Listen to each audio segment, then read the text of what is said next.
อะไรครับโอ้วันนี้อะไรก็ได้นี่ครับพี่น้อง ตุกโค้งตรงนี้ เป็นว่าสวดยัดโบสถ์ไม่ให้ได้นี่ละ เอาติดตรงนี้ บ่เคยเห็นพิธีแบบนี้เถีย อันนี้บนรูปหนึ่งให้ลุงลุง บ้านนี่ยังครับบ้าน รูปสุดท้ายแล้วก่อนนะครับ บ้านไซมูล จะให้ขาดกันนะครับ ตำบลเนี่ยตำบลนำกำอำเภอถาดพน นั่น ม ขาดหน้าตรงกลางขาดห้างเนี่ยถอยไปอีก ติดฟังโขงเลยพี่น้องนี่ฟังโขงฟังโขงอยู่เลย ขาดหมด ประตูโขงเนี่ยหันหน้าลงฟังโขงเลย เดี๋ยวฟังนี่นะฟังมันหลายบทมีบทมันอยู่ฟังคนนิดหน่อยครับพระสงฆ์ประมาณ เอาไว้ใกล้กันนี่ก็ได้ ประมาณ50 1 นี่ให้ขาด 2 3 4 5 6 7 8 9 10 11 12 13 บอกสวัสดี18 19ที่มันเป็นพูดเลย ประมาณ50 ลูก ยังไม่ได้ลดพระสงฆ์ประมาณ50 ลูก นะครับ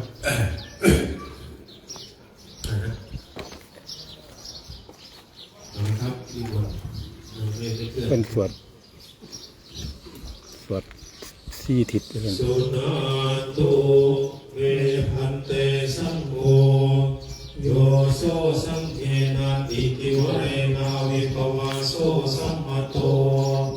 ยาภิสังคัสสะปัตตะกัลลังสังโฆตัมตินิวเรนะอวิภวะสังสมุหนายยา ได้แล้ว2นี่ทิศที่2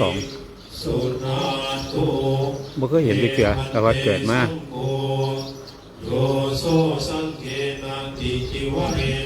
บ่รู้ว่าเป็นเฮ็ดแบบนี้นี่โบสถ์มันกำลังเฮ็ดใหม่ยัดโบสถ์ใหม่แล้วพิธีสวดยัด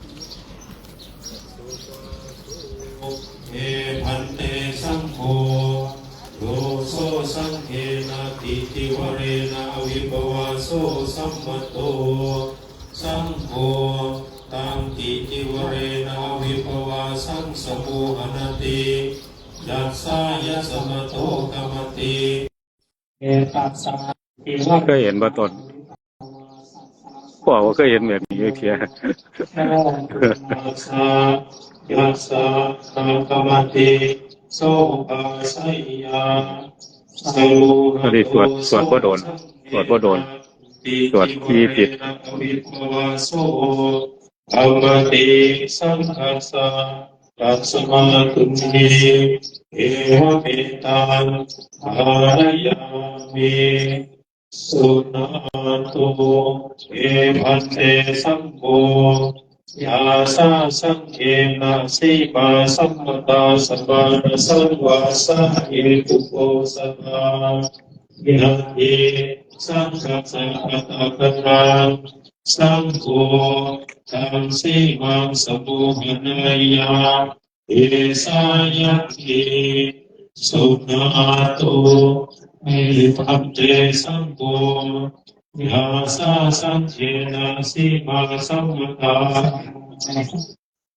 สัมมาสังวาสะเยตุโกสตายะติยะติสังฆัสสะปัตตะกัลลังสังโฆ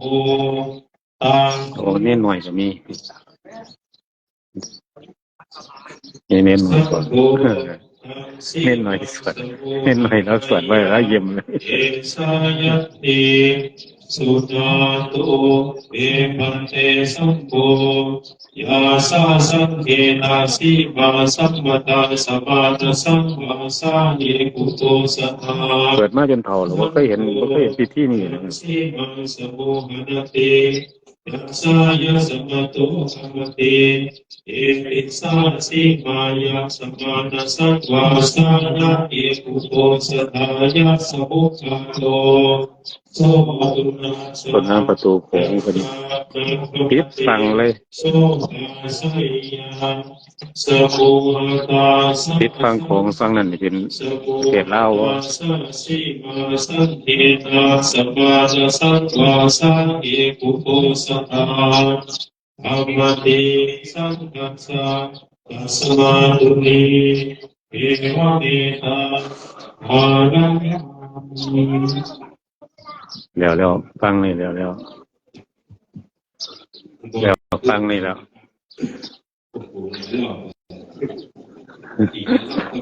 ขันบ่มีโฮมนี่คือติดเงือไหลก็ย่อยอยู่ดอกเพราะฉะนั้นก็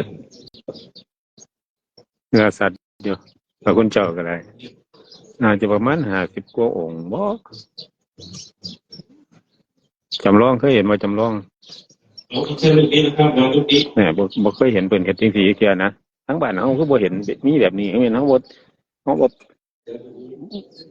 บ่ท่วมจังหวะเป็นสร้างโบสถ์นี่นะอันนี้ที่ตะวันตกเป็นที่ยัดในโบสถ์แล้วก็ออกมาหน้าโบสถ์ที่ตะวันออกแล้วก็มาทิศใต้แล้วอันนี้มาทิศตะวันตกที่ตะวันตกแล้วก็เหลืออีกทิศเหนือจังสิแล้วนะสรุปว่าก็จะมีเป็นระยะไปลูกโซ่ส่วนเป็นลูกโซ่ครับโอ้ ส่วนโตเตหันเตสัมโฆโยโสสังเกนังกิจิวเรนะวิภวาโสสัมปโทยาติสัมกัสสะปัตตะกัลลาสวดยัดเป็นบ่สังโฆสัง เป็นว่าสวดยัดเป็นบ่ต้องธนบท สัมสมุหนายา บ่เคยเห็นอีหลี สัยเตสุ ก็เลย มาโต มาโทษบ่ดีก็เลยเอ้าเพิ่นเฮ็ดพิธีหยังเด้อสวดยัดเนาะบ้านเฮาเอิ้นสวดยัดสังโฆตังปิติวเรนะอวิปวาสังสมุหนเต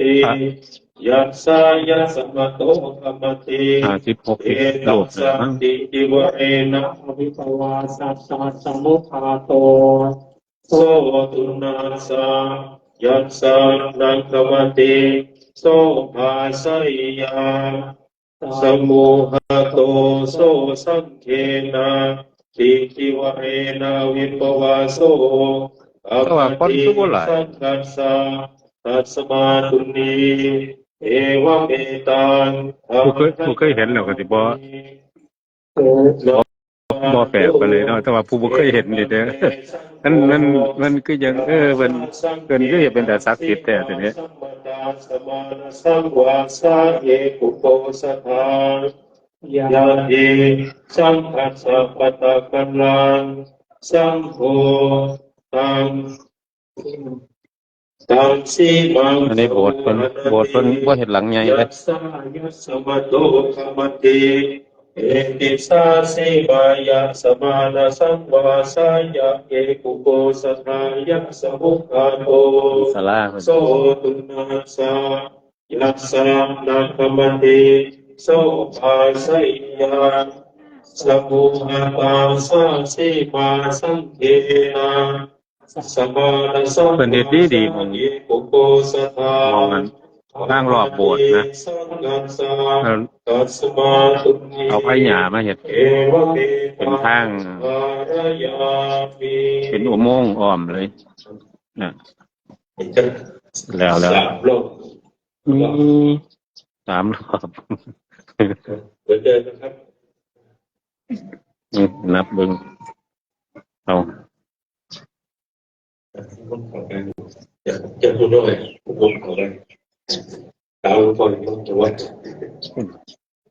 หลายครับ อ้อมลูกเมื่อกี้นี่นะครับไว้ เกิดไม่ให้ขาดช่วงดี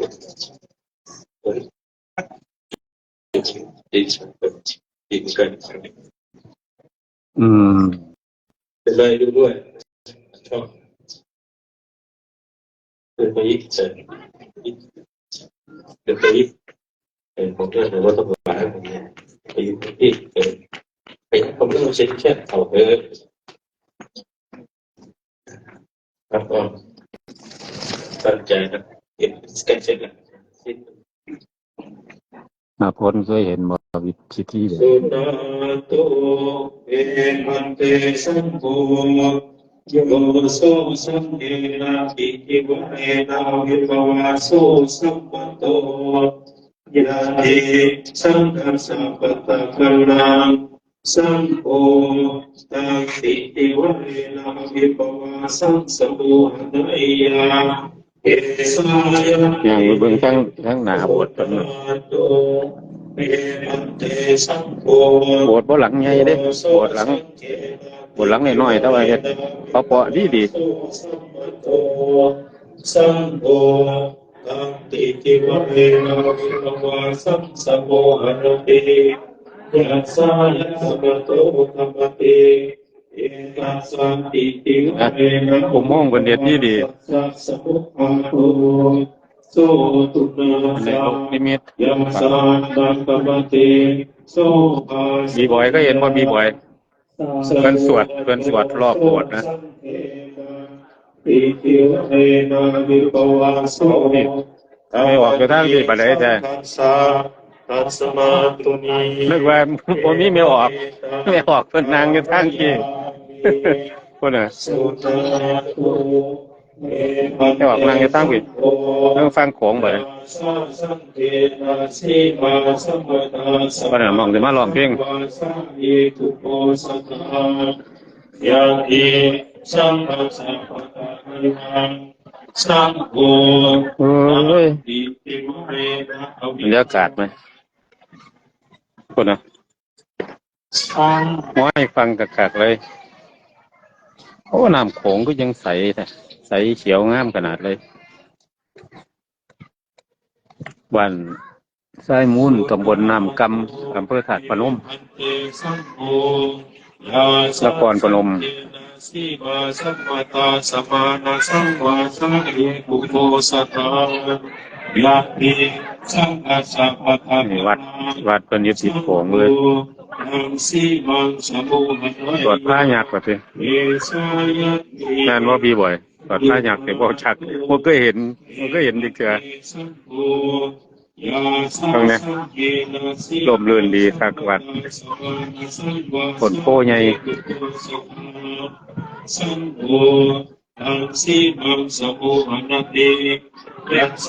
นั่นน่ะเวที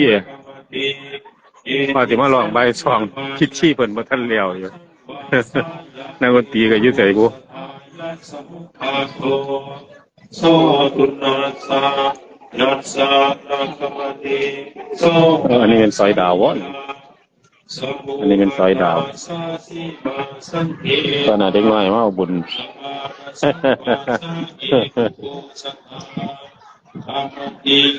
เย็นดีขนาดนี้บ่อยลมเย็นขนาดเลยโอ้ยอยากเป็นเด็กน้อยแน่นอนคนนั้น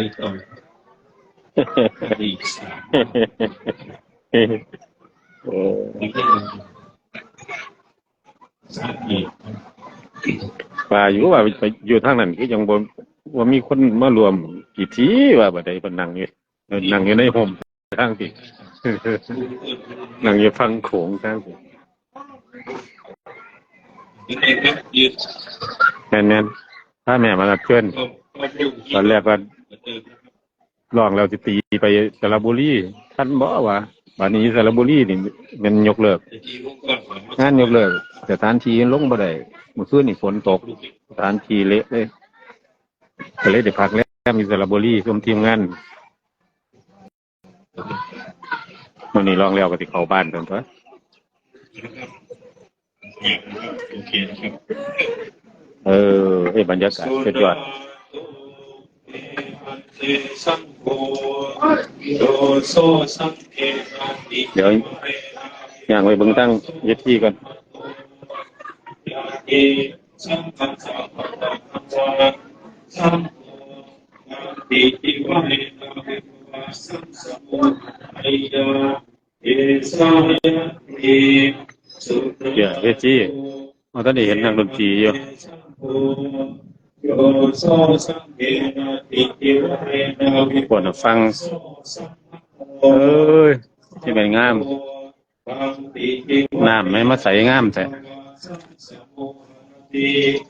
ยัสสะยัสสะมะโตภะคะติเอตัสสะติทิวะเรนะอวิภ หล วะ วงพี่เพิ่นสิได้ร้องจังโมงครับเพิ่นสิได้ร้องจังโมงแล้วอันนี้เห็นบ่ครับอ๋อครับครับครับ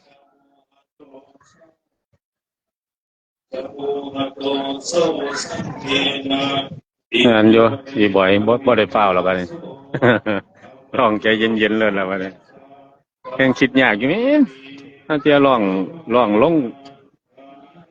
3 โมง 4 โมงแลงสิขับรถแบบใดยังสิไปฮอดวงระยะทางบ่แม่นน้อยๆเนาะจากนครพนมไปสระบุรีเนาะโอ้ยอ่อนซ้อนน้ำ สังฆัสสะปะตะ ขุดรถตู้เขาก็เรียนเขามารถตู้นักร้องเขาก็เรียนเขามาโดดลงรถก่อนแล้วว่างั้นว่าที่ได้ของนะมาเจอพิธีเพิ่นพอดีพิธีเพิ่นบ่เคยเห็นดิกเสียเนาะว้าวพิธีแปลกๆบ่แม่นแปลกๆแต่ว่าบ่เคยเห็นเนาะเป็นตาศักดิ์สิทธิ์อยู่เพิ่นเฮ็ดดีให้อย่างเบิ่งฟังพี่เดี๋ยวหางเครื่องก็มาแล้วแต่ว่านักดนตรีบ่ทันเห็น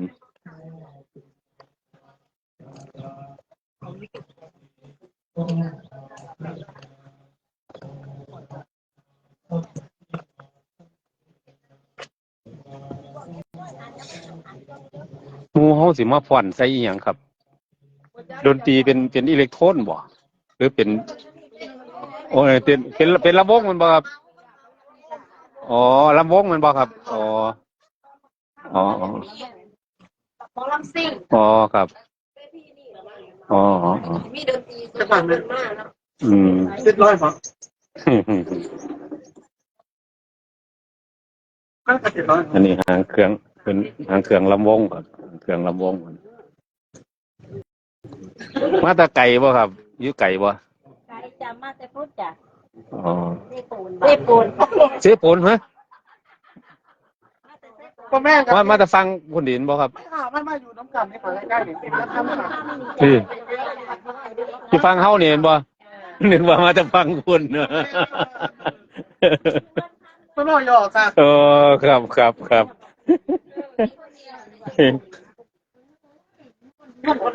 นึกว่ามาแต่ฟังคุณโอ้ก็ได้ขามมาไกลแท้นะ รู้นี่คำว่าเซปูนค่ะ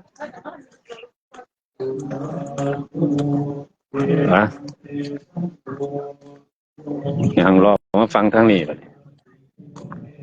โอ้มันเป็นแต่อยู่บ่นี่ตัวบ้านเพิ่นไหม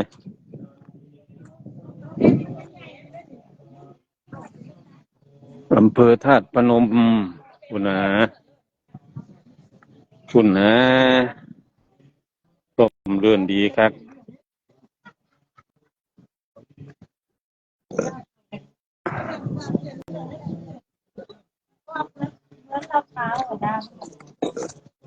ฝุ่นนะฟังทั้งเพิ่นแล้วต้นไม้หลายคักแท้มีแตะปลาฟังทางเฮาแล้วตัดถิ่มหมดปลาก็ดีโอ้มีหอดเรือหาปลา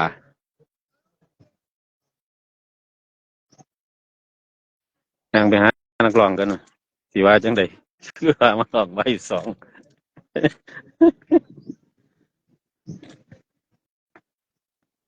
นั่นน่ะบันไดลง โอ้ยเป็นแต่ไปพายเลือดแท้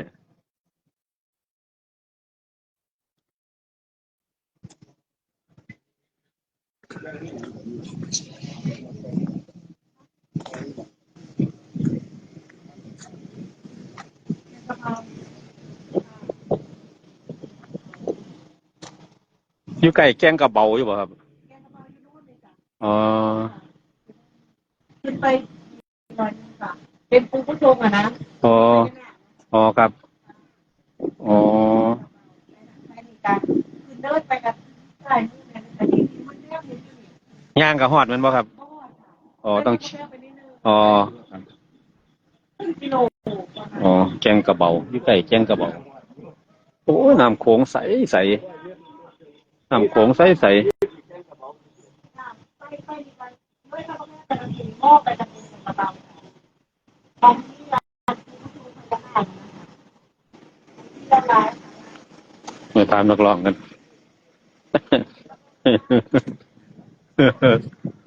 มันจะได้ร้องบ่ละบายสองทาง แรกแล้วพิธีเพิ่นบ่ทันแล้วอยู่ข่อยว่าไปของหน้ามันไปพ่อเพิ่นสวดนั่นน่ะข่อยก็เลยถ่ายทอดสดเลย ข่อยบ่เคยเห็นเนาะเพิ่นสวดพระประมาณ50กว่า60รูปนี่ล่ะเพิ่นนี่สวดเพิ่นถามเขาเจ้าว่าสวดอยู่ทางไหนแล้วสวดในโบสถ์แล้วจังค่อยออกมาสวดทางนอก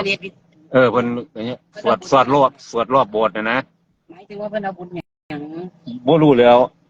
ติดโขงนี่นี่ติดเหล้านี่นี่ ก็ติดแล้วล่ะเนาะ ติดแม่น้ำโขง ก็ยังว่าข่อยบ่เคยเห็นก็เลยตายเกิดมาเฒ่าปานนี้แล้วบ่เคยเห็น แต่ เพิ่น บัดนี้แทบเล็กไปหาบ่เห็นข่อยก็ได้สิได้ร้องบัดนี้ เอาบ่ได้ร้องใส่ดนตรีติ มันมีอีหยังสิอยู่นั่นน่ะ บ่มีหยังแล้ว นั่นแล้ว มีแต่อันสาวลำวง ลำวงแต่ว่ามันเป็นอิเล็กโทรนบ่ อิเล็กโทรนก็บ่ทันเห็นมา แม่ โอ้จังซี่ข่อยเอาอิเล็กโทรนตัวอย่างนั้นมานำไข่ อันนั้นมีบ่เพลงน้ำเจ้ามีบ่ มีอยู่ในโทรศัพท์ตอนแล้วเอาเปิดในโทรศัพท์มีตอนแล้ว นั่นแล้ว บ่ายใดแล้วนี่2 นาทีได้สักสิบ่าย2แล้วบ่ยิ้มกันแม่น แต่งหน้าแล้วเดี๋ยวข่อยก็อยู่หาเรา หมายถึงว่าพิธีบ่แล้วเจ้าก็บ่ได้ร้องเด้มันต้องรอพิธีเพิ่นแล้วก่อนนี่ บอกข่อยว่า มายามใดเปิดงานยามนั้นเนาะ เพิ่นสวดอยู่เนาะ เพิ่นก็สิลงคือหมอลำนี่ตัว ถามพระองค์หนึงเพิ่นว่าพิธีแล้วก็ได้ร้องแล้วว่า บัดนี้เจ้าต้องไปถามว่าเพิ่นเล่นดนตรีอีหยัง ไปถามผู้ใดแล้วว่านี่ เอาอยู่ไปที่มีคนมาสนา นี่แต่เครื่องก็เจ้าก็บ่รู้คือกัน โอ้ตายตำเรียน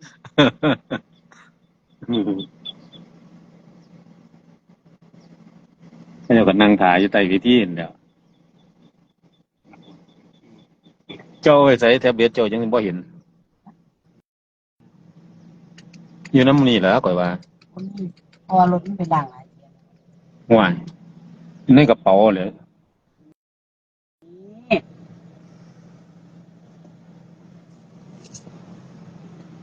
อาเทียสมมุติว่ามื้อนี้ข่อยบ่ได้มานำบ่มีนี่ติดยากหาเจ้าได้ล่ะเนาะ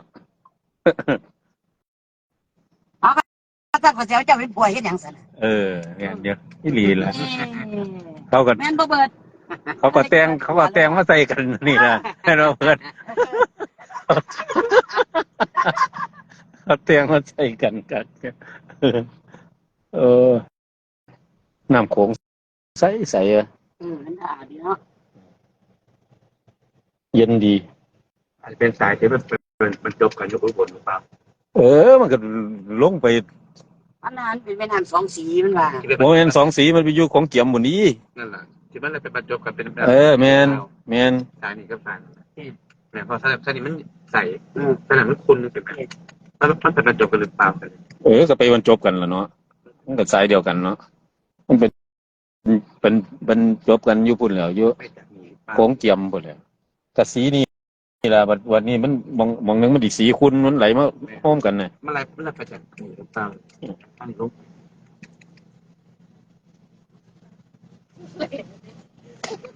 สิครับแล้วบ่ครับบ่เบิ่งหมอลำก่อนหว่าอ๋อมีนักร้องผู้ใดแน่ครับมื้อนี้ครับผู้ใดอีกอ๋อครับ อ๋อครับ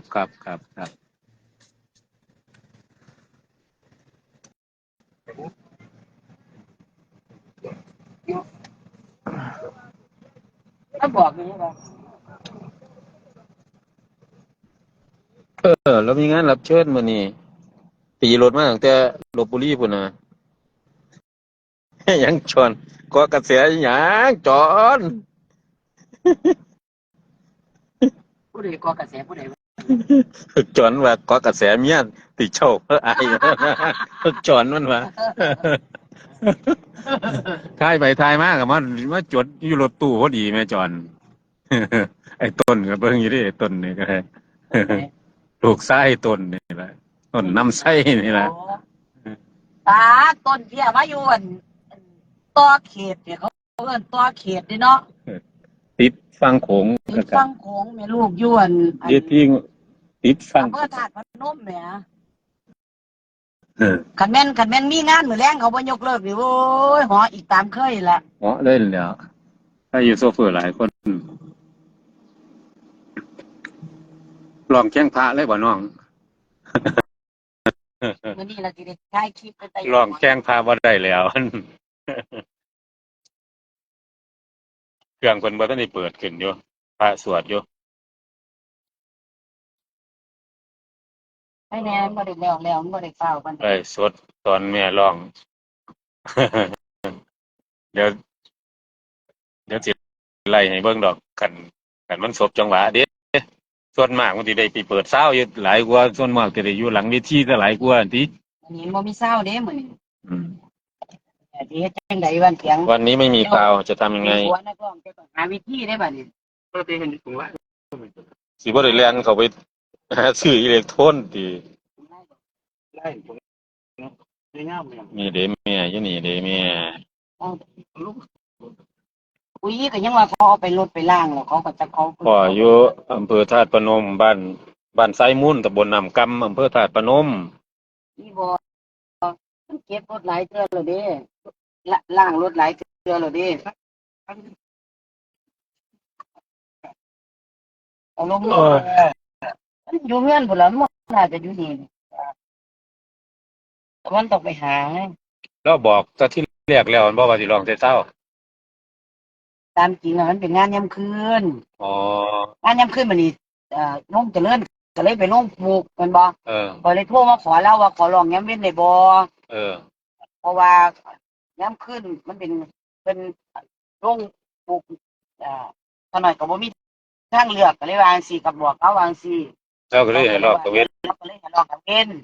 รถไปหน่อยมาโหลดไป2เป็นต้นไปเด้อระวังสิเอา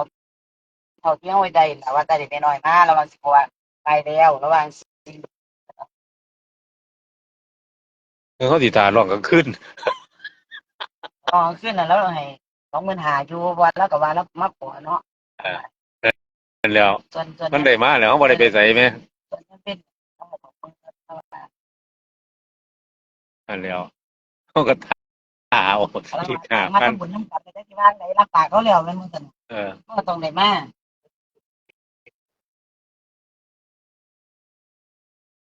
เขาบ่ได้ไปไสเขาก็ท่าก็ได้อยู่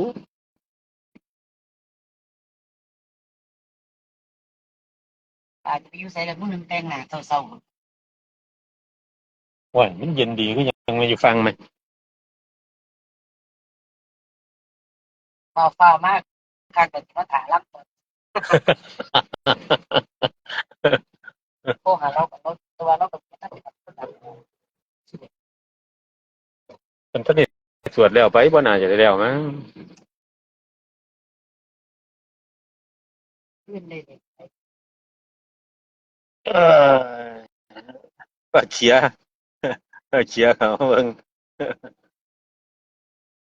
เย้ยเหาะมาแต่เมื่อคืนเนี่ย ถึงสิหลับใครอยู่โซเฟอร์หลายคน เปิดโทรศัพท์มากขอค่าเทอมหน่อยครับแม่ เออลูกชายเจ้าอ่ะ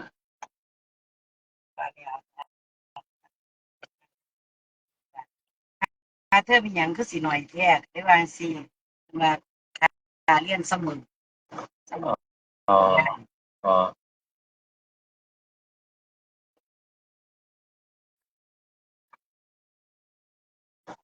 พี่นอดทุกคนเด้อ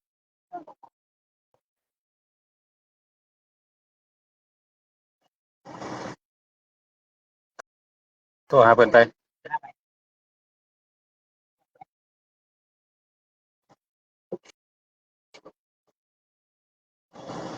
มาถ่าร้องเพลงพี่น้องเอ๋ยนักร้องว่า มาขู่พระอาจารย์ร้องกังเว้น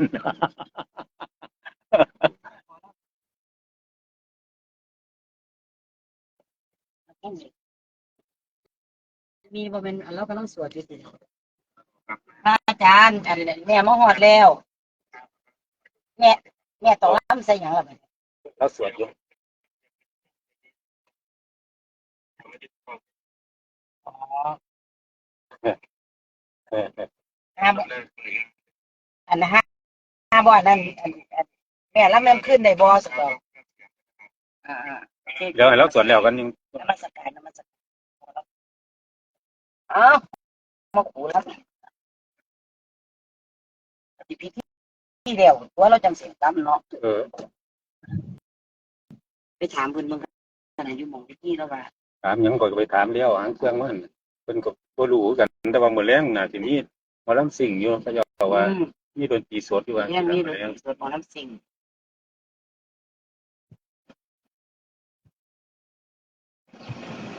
อันนี้ดนตรีแห้งไปร้องใส่อีหยังดนตรีแห้งอืมมันก็สิบ่ม่วนคือยังนั่น บ่ม่วน กลางคืนมื้อใดล่ะเดี๋ยวถ้าปรึกษาเราก่อนเราจะว่ายังไง กับเศร้า โอ้ยเกิดใส่ตัวได้นำ ไปใส่เอ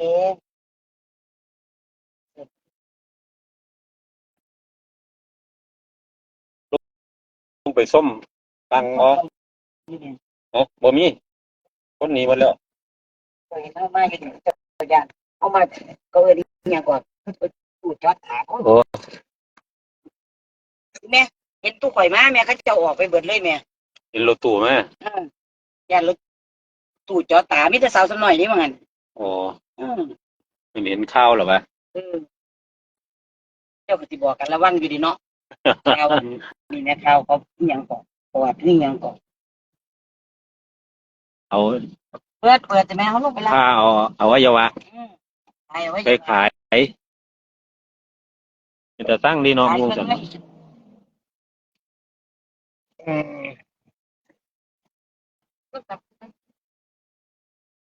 นักร้องสิไปส้มฟังโขง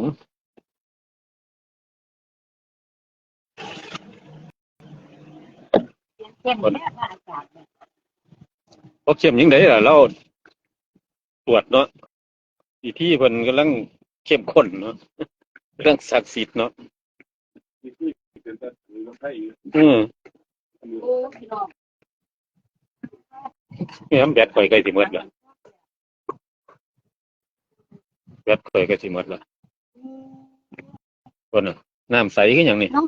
น้ำแต่ว่ามันต้องถ่ายรูปไม่เห็นน้ำวะโทรศัพท์กูได้เบิด เพิ่นเอาแบตก้อนอยู่ในอันเป๋ามาให้นะก้อนดำๆ ถ่ายรูปกับกูเนี่ยไปใส่เอาไปเอาเสือตัวนี้มันดุงแล้วก็ถ่ายรูปแม่นบอก แล้วตัวนี้กระเป๋าอยู่รออ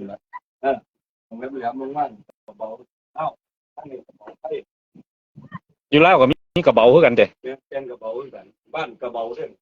เออ ตามเล่าบ้านกับบ้าน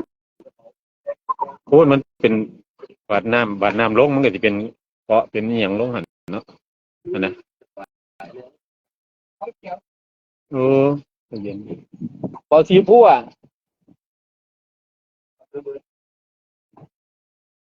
ดีว่าอากาศดีเนาะ